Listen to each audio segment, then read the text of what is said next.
자, 안녕하세요. 안녕하세요. 자, 우리 지난주 했던 거 좀 정리해 볼게요.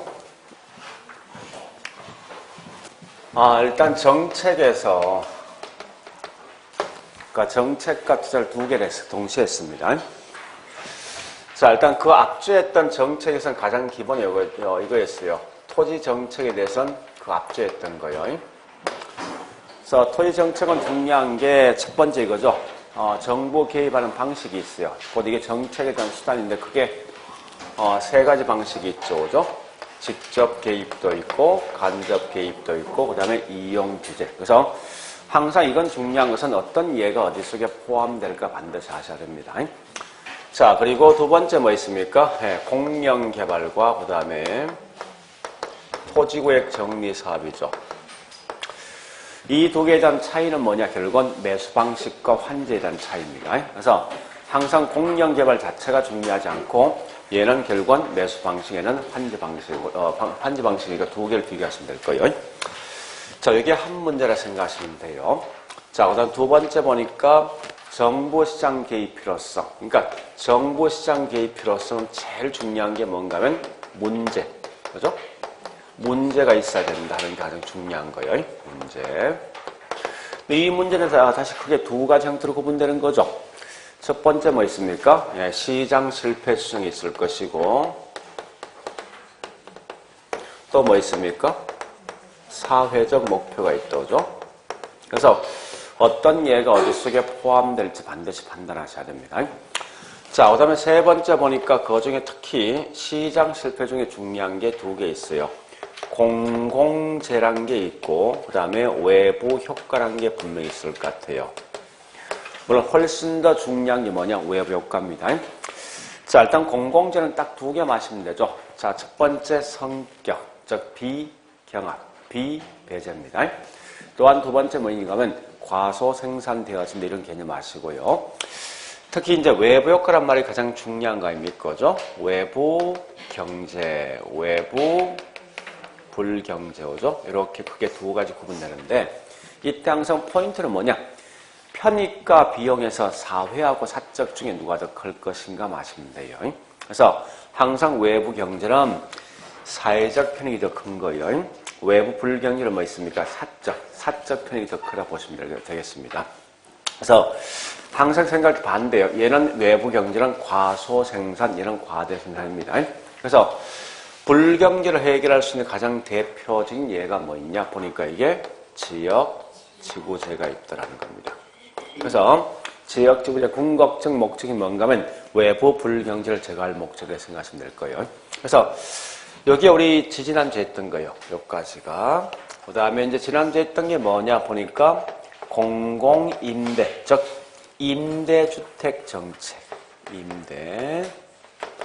그래서 임대주택 정책은 크게 세 가지 방식이 있죠. 그죠? 뭐 있습니까? 첫 번째 임대료 뭐죠? 규제. 두 번째 공공임대. 세 번째 보조금 정책. 그러니까 처음 하는 분은 오히려 이게 더 제목이 더 중요한 거예요. 이미 공부했던 분은 이 안에 있는 구체적 내용. 이제는 공부하실 때 뭐 있습니까? 여기 있는 각각마다 단기, 장기에 대한 특징을 정확히 아셔야 됩니다. 과학에는 단지 뭐 있습니까? 수요, 공급 이런 특징만 물었지만 지금은 그렇지 않고 조금 더 구체적으로 단기에 대한 특징, 장기 특징을 구분할 수 있어야 돼요. 자, 그 다음에 다섯 번째 보니까 조세기착이 있죠. 그죠? 이 조세는 가장 중요한 말이 뭐냐? 결국은 탄력성. 그러니까 비탄력자가 가장 많은 세금 낸다는 거예요. 물론 아주 극단적이지만 완전 비탄력, 완전 탄력 두 개 있는데 완전 비탄력은 모든 세금이 결국은 부담할 것이고 완전 탄력은 전혀 세금 내지 않는다고 하죠. 일단 이렇게 해서 총 5개입니다. 공부할 게 정책은. 그래서 항상 단락단락 끊어서 공부하셔야 돼요. 분명히. 자, 그리고 이제 이 지난주에 했던 것 중에서 투자. 자, 투자 보니까 첫 번째 중요한 게 지낼 때는 가장 기본적인 조건이 뭐가 있어야 됩니까? 오케이. 타인 자본이 있을 때 이 지렛대입니다. 그래서 타인의 자본을 활용해서 자기 자본식을 더 높여줄 목적으로 지렛대인데 어쨌든 타인의 잡은 것으로 관련되어 있지만 이 종류가 보면 크게 3개 있잖아요. 그죠? 정도 있고 영도 있고 부도 있다. 그죠? 그래서 핵심이 뭐냐 결국은 이게 중요한 거 아닙니까?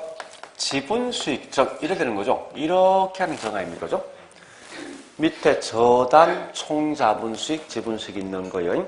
그 다음에 영지레트 즉 중립적 모든 수익이 다 같은 거죠. 거꾸로 뭐 있습니까? 부란 것은 지분 수익이 가장 낮은 걸 말하냐 다른 말로 이게 부가 되어진다 이렇게 하시고요. 자 이때 보니까 타인 돈 즉 저당을 훨씬 더 많이 이용하면요 요 폭이 분명히 더 커지죠 이렇게 그죠? 부도 뭐 있습니까? 이게 더 진폭이 더 커진다는 거예요. 그러나 반대로 뭐 있습니까? 영지랬던 결국은 이런 변화가 분명히 없다는 사실이 굉장히 중요합니다.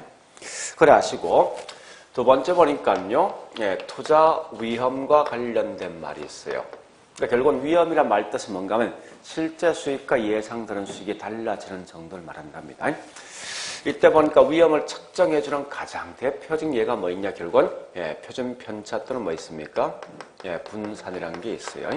그래서 이때 위험이 어떠한 요인 때문에 훨씬 더 위험이 더 커질 것인가 다른 말로 위험에 대한 유형인데요. 얘는 항상 공부하실 때 요 제목 자체가 반드시 뭐 있습니까? 지문상 들어온다 생각하시면 지문상.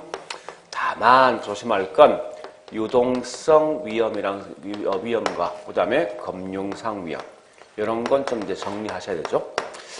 유동은 항상 화폐가 현금화되면서 올 수 있는 위험이고요. 금융은 뭐 있습니까? 부채. 그러니까 부채가 들어올 수는 무조건 금융상 위험 속에 포함된다 생각하시면 될 거예요. 자, 그 외에 나머지 내용은 뭐 있습니까? 같은 형태로 공부하시면 될 거예요. 자, 위험 처리 방식은 비록 3가지 있지만 그 중에 2개만 하시면 됩니다.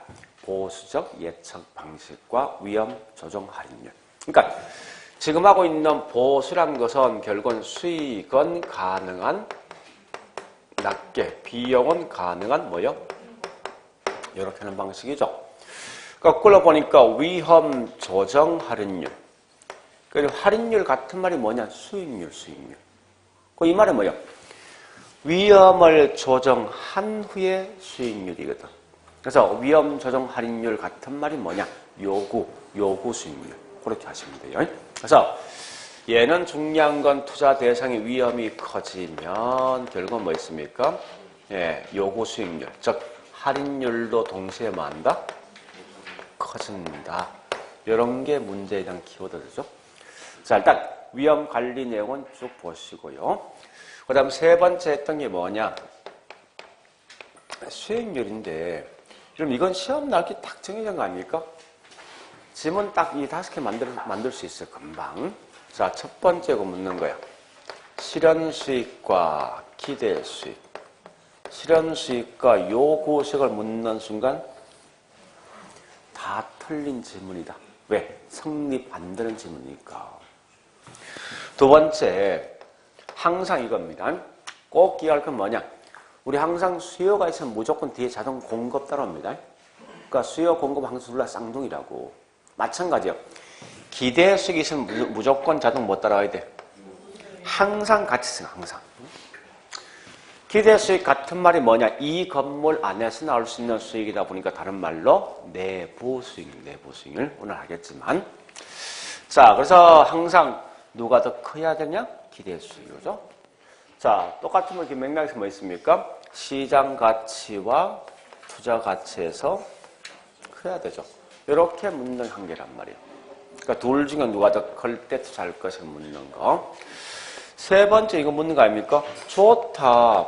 만약에 기대보다 요구가 더 크면 시장과 투자 중에 둘 중에 누가 더 클래 묻는 거예요. 당연히 시장이 더 커야 되지. 그 다음에 4번째 보는 이 말 묻는 겁니다. 좋다. 기대 수익과 요구 수익이 있으면 언젠간 균형되어진다. 되어지면 언놈이 따라가려는 거예요. 무조건 뭐 있습니까? 기대가 요구를 따라가죠. 현재 기대가 더 작은 거지. 당연히 기대가 뭐 해야 됩니까? 올라가야 된다고 죠. 같은 맥락 아닙니까? 만약에 시장 가치가 투자보다 더 크다면 항상 시장이 투자를 분명히 따라가는 거죠. 따라서 이건 뭐 항상 시장 가치가 뭐 해야 됩니까? 네. 이렇게 묻는 게 핵심이라고 이게. 여기서 이제 한 개 더 뭐 첨가한 뭐 있습니까? 이거 모를 거 아닙니까?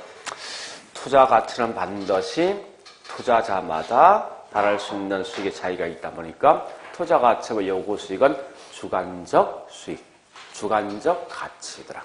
응? 그리고 이제 갈 게 뭐 요구 수익에 대한 공식이 들어올 거 아니에요, 무조건. 그죠?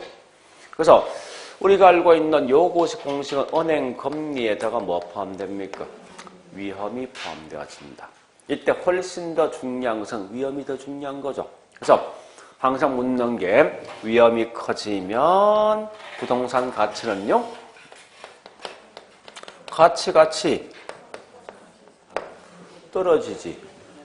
왜 떨어집니까? 이유. 이게 굉장히 중요합니다. 왜 위험이 크면 부동산 가치 떨어집니까? 뭐 때문에? 요거 아니에요. 요구 수익이 더 높기 때문이면 아니야. 그지? 왜 그렇습니까? 투자 가치 공식은 요구 수익률 분의 순수익이잖아. 요구 수익 분모에 딱 들어오잖아. 그죠? 지난주에 문제 풀었던 거에 굉장히 중요한 질문입니다, 이거. 자, 일단 요거까지 지난주에 했습니다. 그러니까 요번 짧게 먼저 오늘 할 건데, 자, 오늘 할 것은, 요거 할 겁니다. 투자안의 선택에 대해서 할 거예요. 아마 이제 공부해 보시면 알겠지만 사실은 뭐 있습니까? 오늘 했던 것 중에 오늘 현재 한 5개 정도 하겠네. 5개 하는데 그 중에서 마지막 할 게 좀 힘듭니다. 나머지 내용 아마 쉽게 갈 수 있을 것 같아요. 그래서 요것도 있지만 두 번째 화폐에 대한 시간 가치, 화폐 시간 가치가 있어요. 요것도 해야 되고 6번째 뭐 있습니까? 영업 수지 계산 요거 할 거예요. 아마 이제 우리 총 7개 중에 가장 힘든 파트는 뭐냐? 가만히 보니까 이걸 제일 힘든 것 같아. 그러니까 이게 뭔가 하면 투자 분석 기법. 두 가지 있어요. 할인 현금 수치 분석과 비할인 현금 수치 분석. 그래서 요 내용만큼 반드시 기억하세요. 할인 현금 수치 분석은. 일단 이런 걸 이제 오늘 공부할 거예요, 분명히 하는데, 자 일단 첫 번째부터 할 겁니다. 요 내용부터. 그래서 우리 아마 거기 있는 책에는 어디 있는가 하면요, 여기 있는 것 같아요.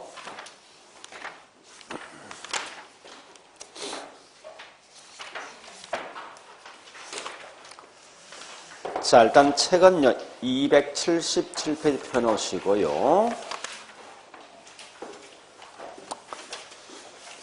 자, 일단 강의 노트는 32개.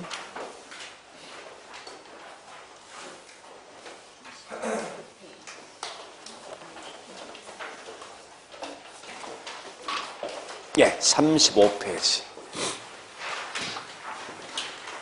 35페이지. 자, 일단 요거부터 할 거예요. 여기서 우리 문제 나올 게 계산 문제 한 개 말로서 묻는 문제 한 개예요. 이 계산 문제는 사실 계산 문제 아니에요. 그러니까 굉장히 쉬운 건데 어쨌든 이 내용 정도는 꼭 좀 푸셔야 됩니다. 자, 일단 첫 번째 뭐 할 거냐, 이거 할 거예요. 자, 물어보자고 이제. 그러니까 이 말입니다. 최선의 투자 대안 선택 방식이에요. 즉 무슨 말이냐? 현재 여러분 수중에 10억이란 돈이 있어요. 근데 내가 원주시에서 상가 건물 살 목적이에요. 그러면 상가 건물 살 때 무조건 딱 한 개의 건물만 보고 그냥 바로 삽니까? 그건 아니죠.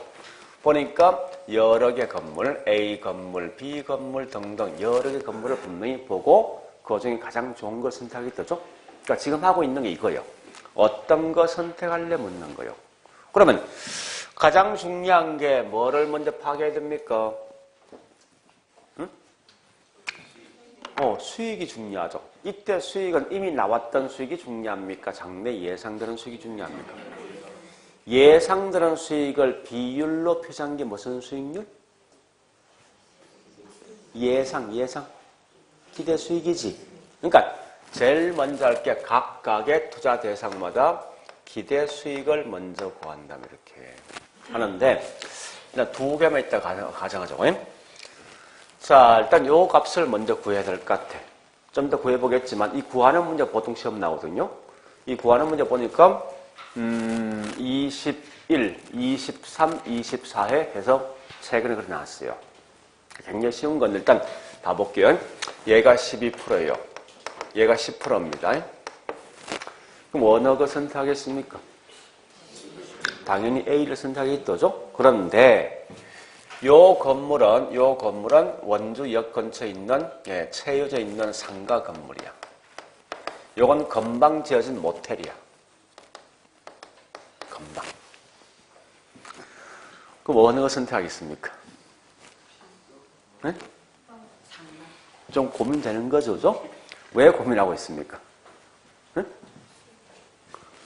얘는 꾸준하게 나올 거라 예상되지만 이건 금방 수익이 확 줄겠죠, 그죠? 보통 잘 알죠? 모텔 같은 거 한 3년 지나면 수익이 거의 확 줄입니다. 굉장히 많이 준다고요. 결국은 이 말은 뭐 있습니까? 수익만 가지고 적정히 판단이 힘드네 보니까. 그러면 자, 요 수익이 실제 수익과 분명히 달라질 수 있을 거 아니에요. 그게 뭐요? 위험이지, 위험. 그래서 위험을 보니까 이게 현재 2%고 여기에 4%면 이럴 때 뭐 선택합니까? A 하지. 근데 반대인 경우는 반대. 이렇게 들은 물건도 분명히 있을 것 같아. 그죠? 이때는 어떤 거 선택할 것이 문제 아닙니까? 수익적인 측면은 당연히 A겠지만 위험적인 측면은 당연히 낮은 B를 할 거니까.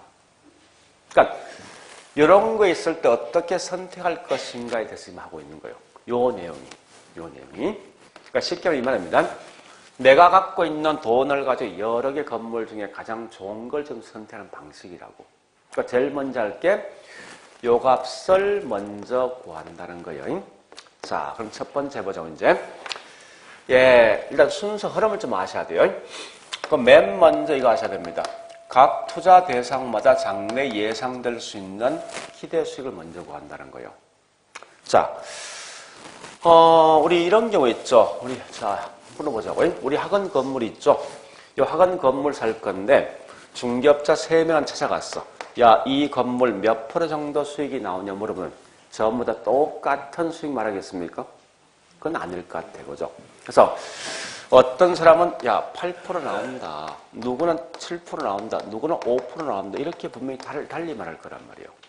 그러면 이 건물의 보편적인 수익은 어떻게 구할 것인가는 문제가. 자, 다시 같은 맥락인데 만약에 중개업자 찾아가서 어떤 이 건물 물어봤습니다. 이 건물 몇 프로 정도 수익이냐 물어보니까 이 중개사는 뭐랍니까? 경기 변동에 따라 분명히 달라질 건데 만약 경기가 좋아지면은 호황이 되어지면 10% 예상된다. 평소와 같으면 이게 8% 예상되어진다. 불경기면 이게 6% 정도 예상되어진다. 아마 이렇게 설명할 것 같아. 그런데 현재 어떠니까 몇 프로 나올 거다라고 말을 분명히 할 것 같아요. 자, 그러면 이렇게 경기가 달라짐에 따라 분명히 나오는 수익은 달라진단 말이에요. 그럼 현재 이 건물의 보편적인 기대 수익을 잡을 때 어떻게 할 것이냐는 문제인데 설마 이렇게 하겠습니까? 하나, 둘, 세 개. 세 개니까 10%, 8%, 6% 이렇게 하겠습니까? 이건 아니에요. 이건 무슨 평균이에요? 산술 평균이죠. 따라서 여러분들은 반드시 할 건 어쨌든 부동산학에서 지금 하고 있는 이 파트 이외에 하여튼 산술 평균 나오는 순간 다 틀린 질문이에요. 절대 부동산에서는 산술 평균 자체를 쓸 수가 없습니다. 왜 그렇습니까? 원래 부동산학이라는 것은 현재 살고 있는 이 현실을 갖다가 책 속에 그냥 그대로 집어넣은 거란 말이에요. 만약 이렇게 나오면요. 무조건 우리 원주시는 1년 후에 경기 변동이 나올 확률이 똑같이 3분의 1씩 된다 이 말 뜻이에요. 이건 분명 아닌 것 같아. 대충은 이 저기 경기가 좋아질 거다 나빠지 이건 예측할 수 있거든 어느 정도. 어떤 주변 상황을 보고요. 그래서 이렇게는 절대 안 된다고 이게. 그래서 보니까 현재 원주시는 보니까 여러 개 어떤 뭐 있습니까? 주변 환경 경기가 좋아질 거다. 예측되면 결국 뭐 있습니까? 얘한테 한 60%. 얘한테 뭐 있습니까? 한 30%. 얘한테 보니까 10% 이렇게 가중평균을 준다고. 그래서 항상 보니까 기대수를 구할 때 가중평균으로서 구하는 거지 절대 산술평균 쓴다 이 말씀 안 돼. 자, 참고로 우린 요걸 뭐랍니까? 일어날 수 있는 일이지 이게 사건들 요걸 이벤트들은 뭐 있습니까? 사상이라는 용어 써. 그리고 여기에 나올 수 있는 확률이 확률. 그죠? 그래서 항상 보니까 이 말 아셔야 돼요. 중요한 것은 요 가중평균 말 뜻이 뭐냐? 각 어떤 상황들마다 일어날 수 있는 사상에다가 확률을 곱해서 기대수를 구한다. 이 말 뜻 아시라고요. 그래서 해보면요. 여기에 몇 프로 됩니까? 그럼 이거 프로테이지 이거 계산문 나오거든. 고민하지 말고 있죠. 보세요. 60%면 원래 이거 0.1, 0.6이지. 곱해주면 0.06에서 6% 아닙니까? 그죠? 이런 건데 이렇게 하지 말고 있죠. 둘 중에 한 개만 바꾸라고. 한 개만. 그래서 한 개 바꾸고 그냥 이거 바꿔보죠. 0.6 속 그냥 이거 쓰라고. 곱해주면 얼마예요? 10 곱하기 0.6 6이지. 그냥 뒤에 그냥 바로 풀어서 쓰라고 이렇게. 이게 더 빠르니까. 똑같은 거예요. 그러니까 이렇게 하는 것이 빠르다고. 괜히 이 숫자가 0.1, 0.6 하다 보면 오히려 혼돈 생긴다고 이게. 응? 자, 일단 가보자고. 이거 몇 프로죠? 6%죠? 얘는요? 2.4%. 요거는요? 0.6이죠. 그죠? 더해보니까 9%입니까? 그죠? 요렇게 해서 네, 나온답니다. 요렇게 물었던 게 3번 물었어. 요걸 가지고. 그러니까 어려운 거 보면 아니죠. 물론 조금 더 업대 문제 있는데 일단 가장 기본은 항상 뭐든지 확률 나오죠. 남 할 때 뭔지 모르지만 무조건 곱해서 그냥 다 대주라고. 맞게 돼 있으면 무조건. 어디든지. 그래서 자, 이 말입니다. 현재 이 건물의 기대 수익은 9% 정도 예상되는데 이 기대 수익이죠. 그래서 이걸 보고 자, 실제 투자하면 막상 1년 딱 경과되면 무조건 9% 딱 수익이 나옵니까? 확실합니까 이거? 아니죠. 얘보다 더 적게 나올 수도 있고 더 많이 나올 수도 있죠. 그럼 이걸 뭐라 하지? 예상된 수익과 실제 수익이 달라지는 정도를 뭐랍니까? 곧 이게 위험. 원래 위험은 우리 과거에 딱 한 번 시험 나와서 이렇게 하거든요. 자, 일단 이 만약에 표준 편차 분산을 가지고 계산하라는 문제 나오죠. 남 알죠? 그냥 찍고 가야 됩니다. 찍고. 일단 논리 설명할게. 여기 평균 수익이거든. 여기 실제 예상되는 수익이란 말이에요. 어떻게 하냐? 예상되는 수익 마이너스 평균 수익입니다. 이렇게 해서 자성의 확률이 60%죠? 플러스.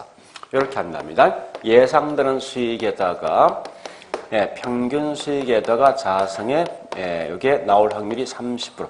이렇게 우리 계산하거든요. 하는데 굳이 이건 하지 마세요. 그러니까 비록 과거에 한 번 시험 나왔지만 나올 가능성 없으니까.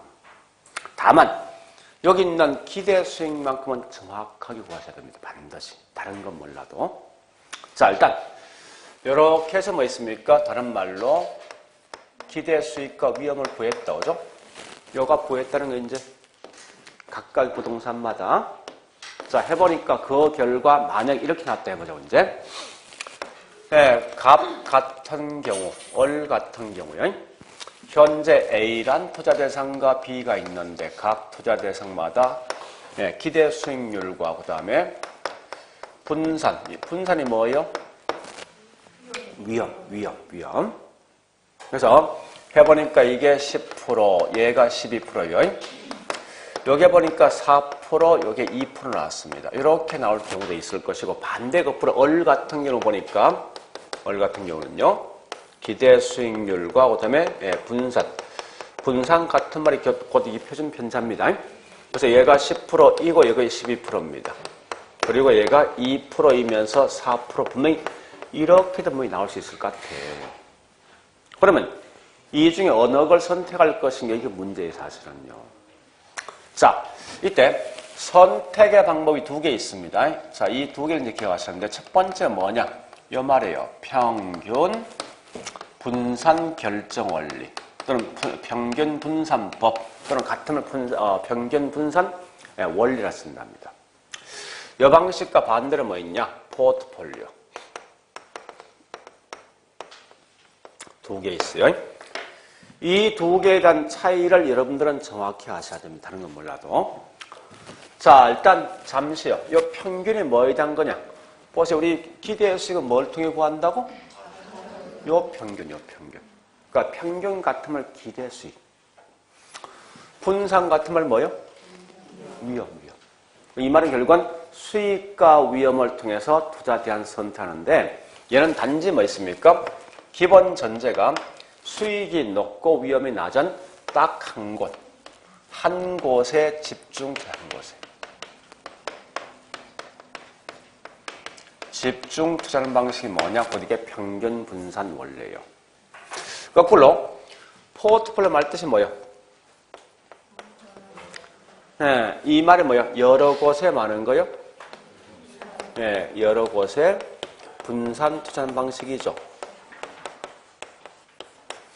이 말입니다. 쉽게 말하면 얘는 A면 A, B면 B 한 곳에 자금을 집중하는 거예요. 반대로 얘는 뭐였어요? A와 B가 있으면 자금을 A와 B 이렇게 분산 투자하는 방식이 뭐냐고 이게 포트폴리오 되어진다 생각하시면 돼요. 자, 그러면 가볼게요. 이제 보세요. 자, 첫 번째 값 같은 경우 보니까 평균 분산 결정법에 따라간다면요. 수익은 뭐 선택합니까? B겠지. 높으니까. 위험은요? 낮은 B 선택하지. 따라서 이건 무조건 뭐 있습니까? 평균 분산 원리에 따르면 B를 선택한다는 거예요. 근데 거꾸로 뭐 있습니까?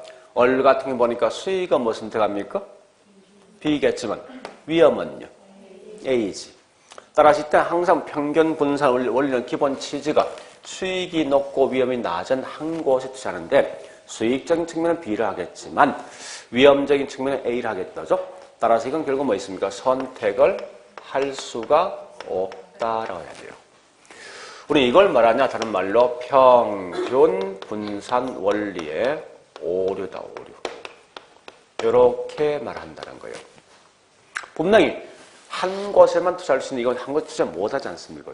그래서 이거 해결 방식이 뭐가 있냐 묻거든. 곧 그게 다른 말로 포트폴리오가 되어진다. 이렇게 흘러간다, 항상. 자, 일단 여기까지 했습니다. 했으면 우리 거기 있는 강의 노트 보겠습니다. 강의 노트 35페이지 보니까요. 예, 큰 4번 최적의 투자 선택이 있는데 오중 갈로 1번 수익을 나타내는 지표는 기대 수익이죠.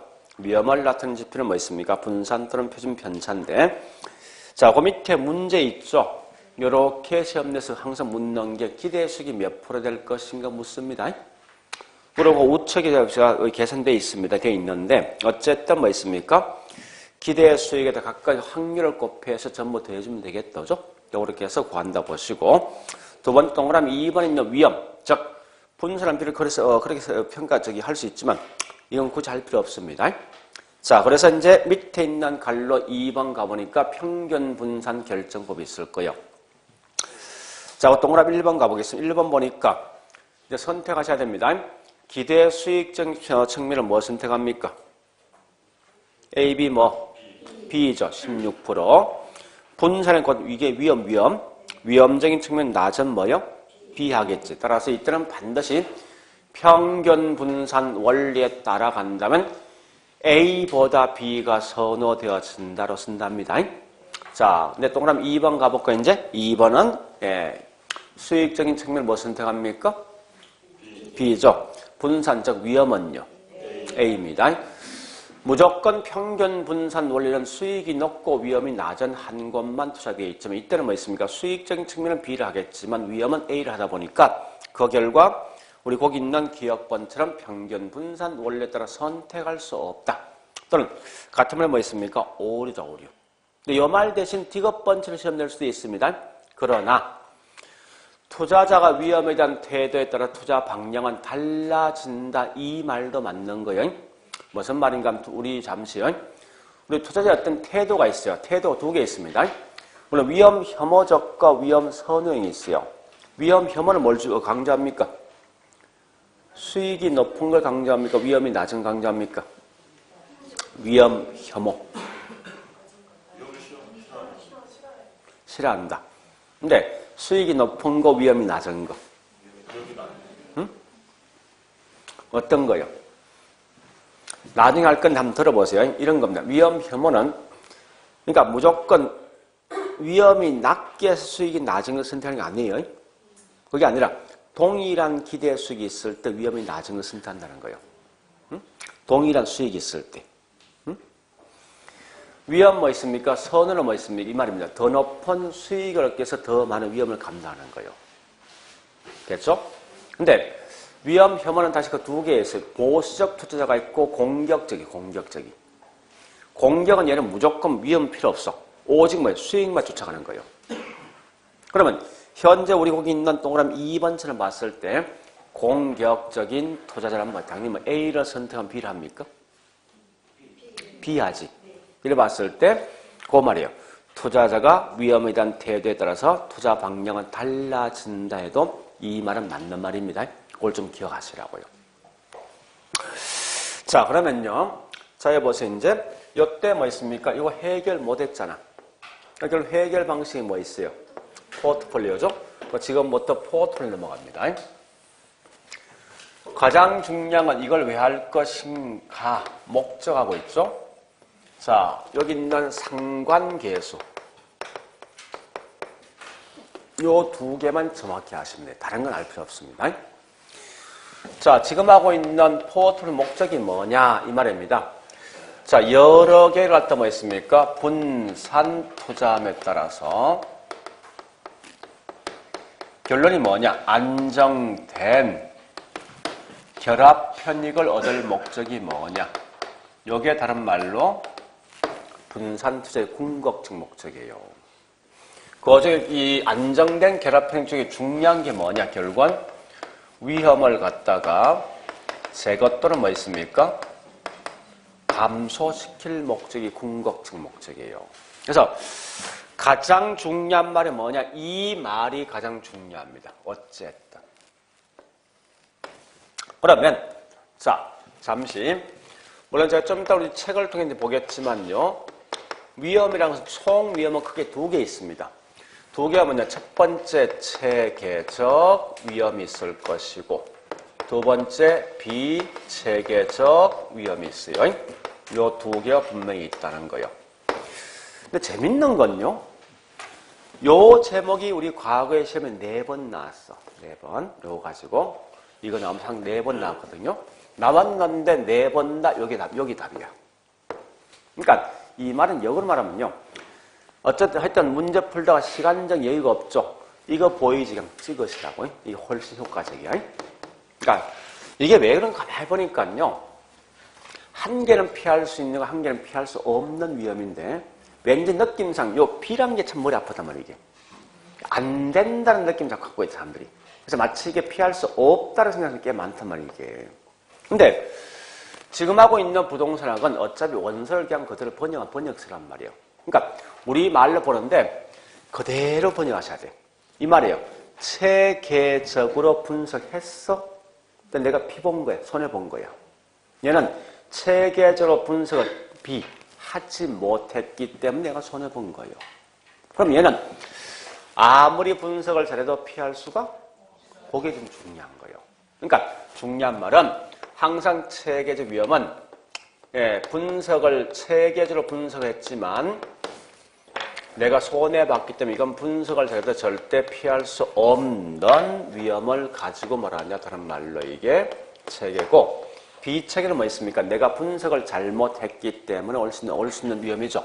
그래서 이건 분석만 잘하면 이런 위험을 피할 수가 이 내용이 가장 중요합니다. 그러니까 절대 있죠. 다른 건 우리 문제 이런 경우 있어요. 문제를 빨리 읽다 보면 결국 내가 실수할 수 있어. 근데 이건 특히 실수하기 쉬운 게 뭐냐? 요 글자는 차이거든. 그죠? 그래서 이건 굉장히 좀 조심해 보시라고. 정확하게 이 비체계인지 체계인 정확히 구분해 가셔야 됩니다. 그러면 이때 보니까 주로 어떠한 예가 체계이고 어떤 게 비체계인지 봐보자고요. 체계는 결국 뭐 있습니까?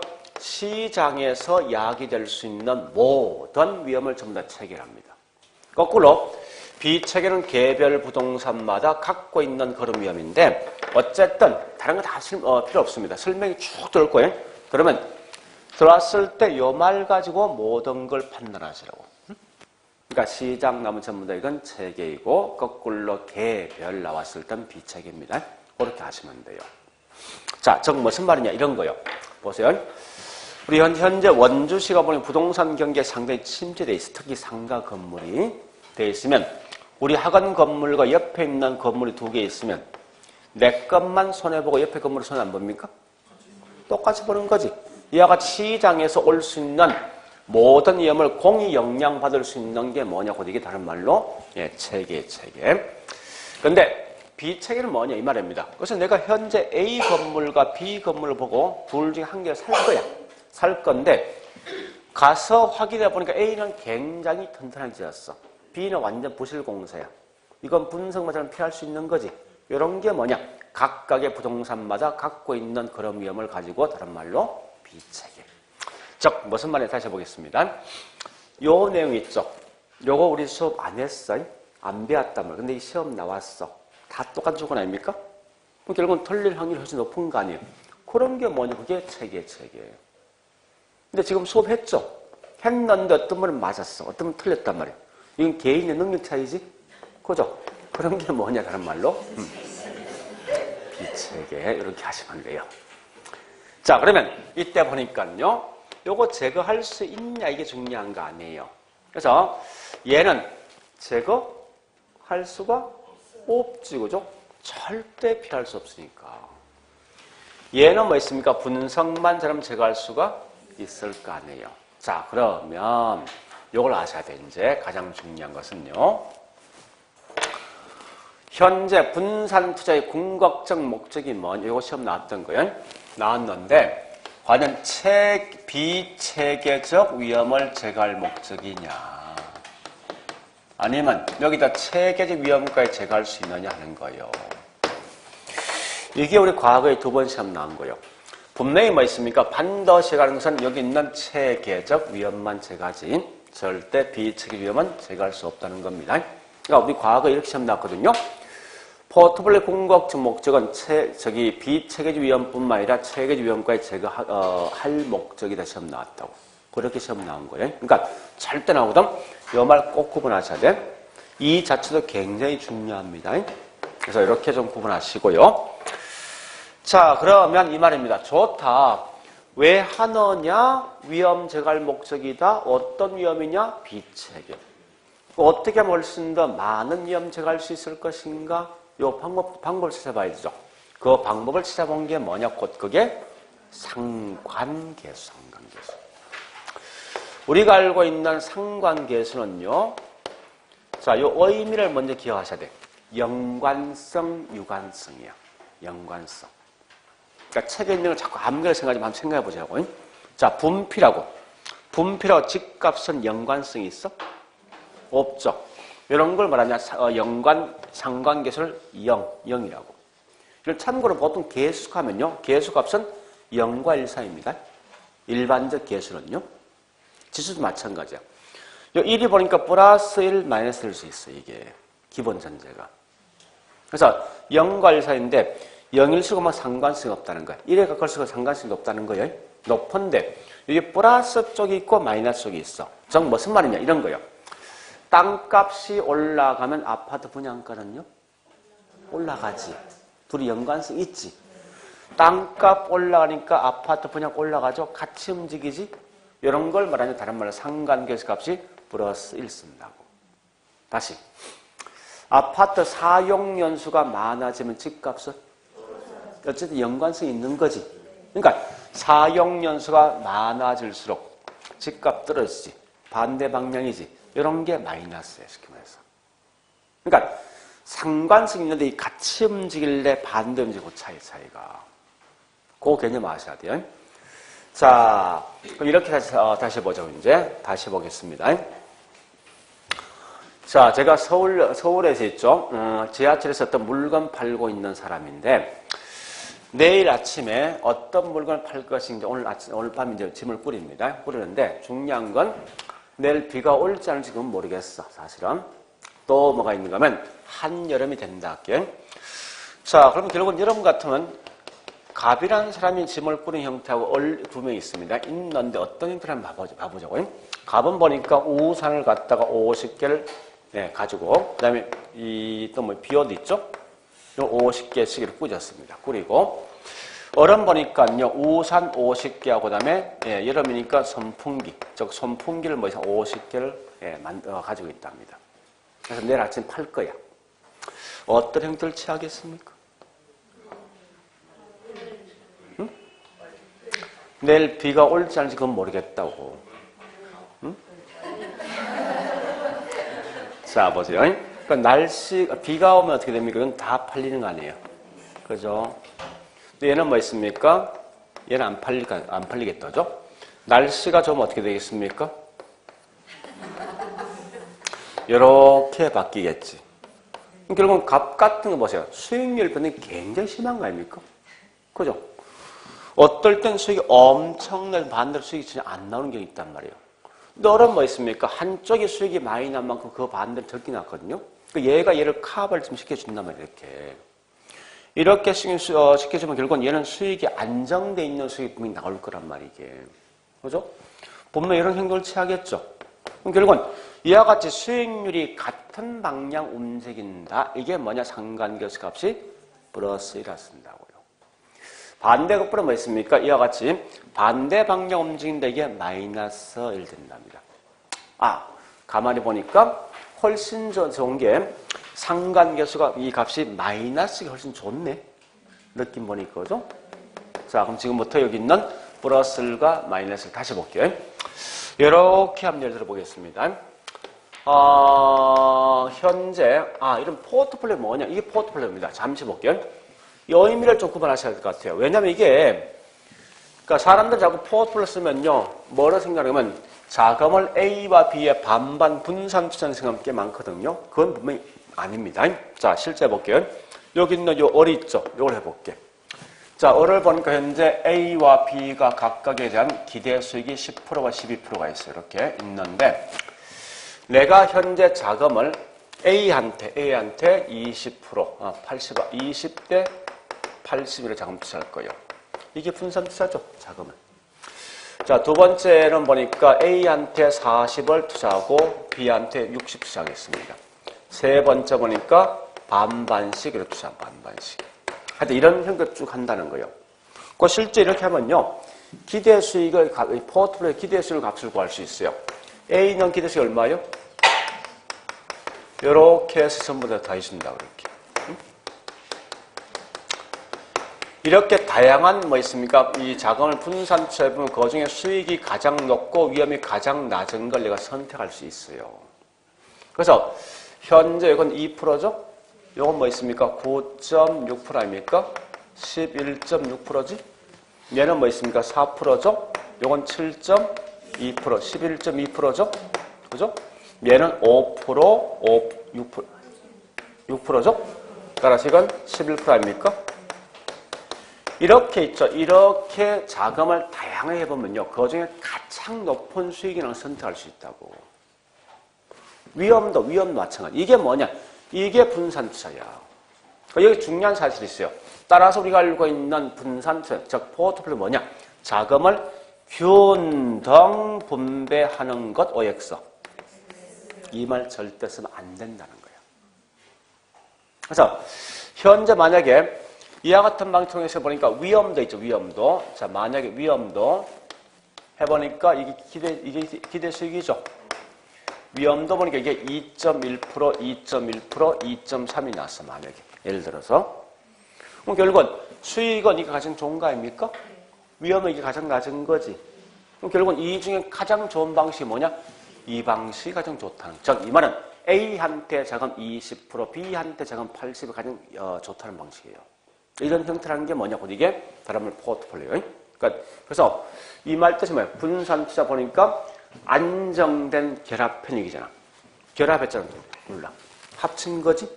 그래서 편익 제일 큰 거 선택했는데 분명히. 그러니까 이런 의미를 좀 아시라고요. 자, 그럼 다시 보겠습니다. 이때 보니까요. 자, 여기 상관계수를 제가 다시 해볼게요. 상관계수. 이게 쉽지는 않은데 결국은 이렇게 할 수밖에 없을 것 같아요. 자, 현재 보니까 물컵의 온도가 있죠. 이렇게 30도가, 이 30도가. A란 물컵 온도는 무조건 30도입니다. 근데 B란 물컵의 온도는 보니까 얘가 30도고, 이건 15도. 얘는 0도. 이거는 마이너스 15도. 이건 마이너스 30도입니다. 자, 이때 이게 우리 이걸 갖다 뭐라는가 하면 그냥 수익률로 생각, 수익률. 수익률이 같이 움직이지. 이런 걸 말하는 상관계수 값이 플러스 1이야. 응? 이건 정반대거든. 이런 걸 마이너스 1로 생각하시라고. 얘는 아무런 관계 없거든. 여기 0이요. 0.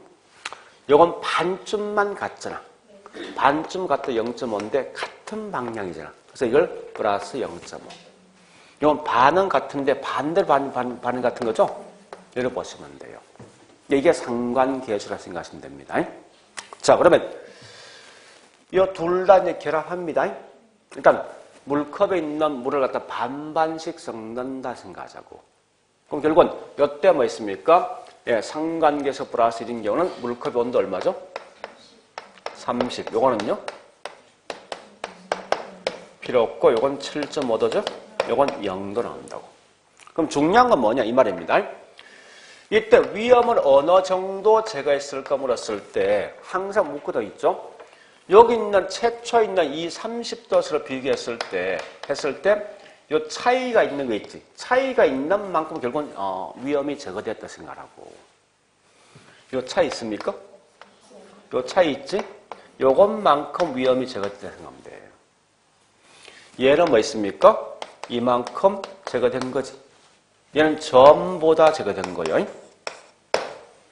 그러니까 지금 제가 하는 목적이 쉽지는 않은데 일단 이렇게 봐보자고요. 보는데 이 말은 뭡니까? 상관계수가 플러스 1이면 정리하셔야 돼. 플러스 1이면 수익률이 같은 방향 움직이고 또 한 가지 뭐 있습니까? 여기 있는 위험을 전혀 제거 못하는 거지.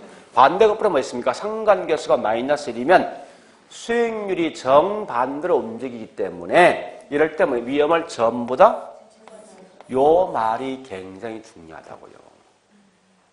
그래서 자 가보겠습니다.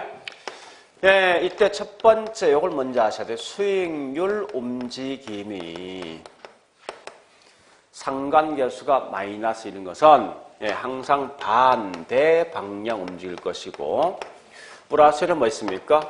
동일 방향 움직인다는 거예요.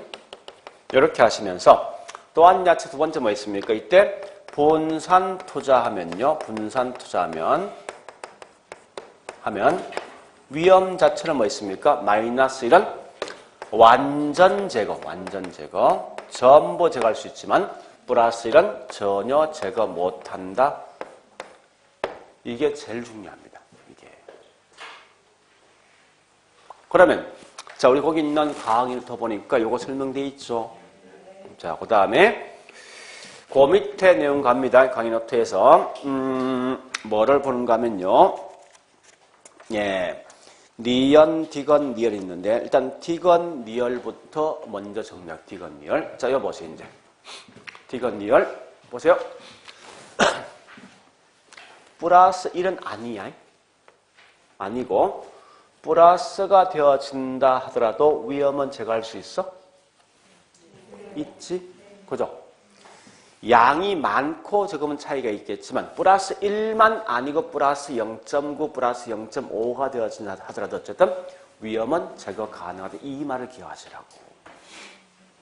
다시 니언번. 마지막 보세요. 이제 그러면 여기 보세요. 상관계수 값이 어떨 때 훨씬 더 많은 위험을 제거할 수 있냐 물었을 때 이 값이 높을 때 낮을 때 그거까지 하셔야 돼. 낮을수록 훨씬 더 많은 위험 제거할 수 있다. 같은 말이 분산 투자 효과가 크다. 이 말은 뭐냐? 위험이 많이 제거할 수 있다 말 뜻이고요.